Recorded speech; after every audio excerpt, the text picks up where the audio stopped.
હે આવો આવો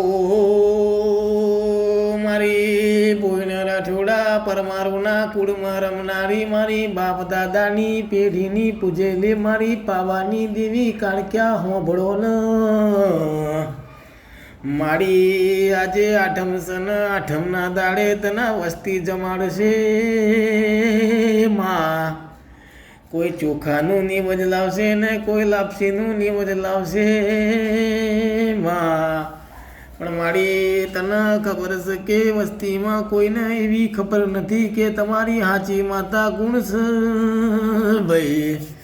માં હોંભળજે ને વસ્તીને તું જગાડજે ને આ તો બધા ચોર છે માં તને ખબર છે કે આખા ભોયણે ગોમાં ચોરી ચોરો ઘેર ઘેર બેઠા છે જેને એમની બાપની માતા ચઈ છે એ ખબર નથી ને વસ્તીમાં ડંફાસ કરવા નેહરી પડ્યા છે માં એમને તું જગાડજે ને તારા કંદોરીઓ કે છે માં હોંભળજે આ રજતભાઈની વાતો હોંભળજે ને 5 વર્ષથી બધું ઘાલી મેલ્યું છે પણ મારી મારે કેવું કુના પણ આજે આઠમનો દાડો હોય ને મારી કાળકા મારી ભેળે બેઠી હોય ને મને વાતો કરવાનો ટાઈમ મળ્યો હોય ભાઈ એ આવો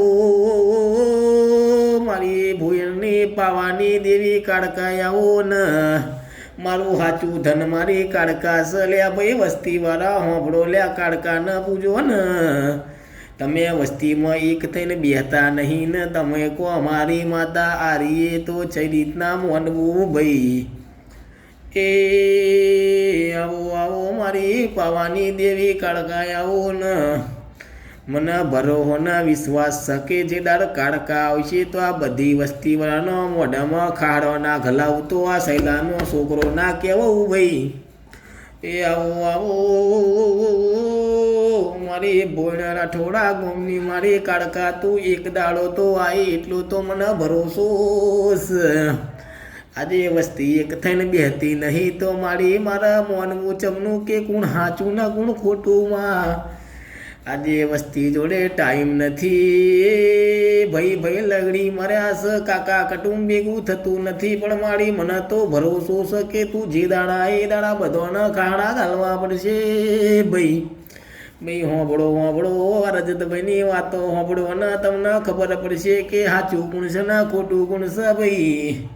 આ તો આઠમનો દાડો હતો એટલે કંઈ નાખ્યું બાકી રજતભાઈ બોલાય એમ નથી ભાઈ એ જય માતાજી મારી પાવાની દેવી કાળકાના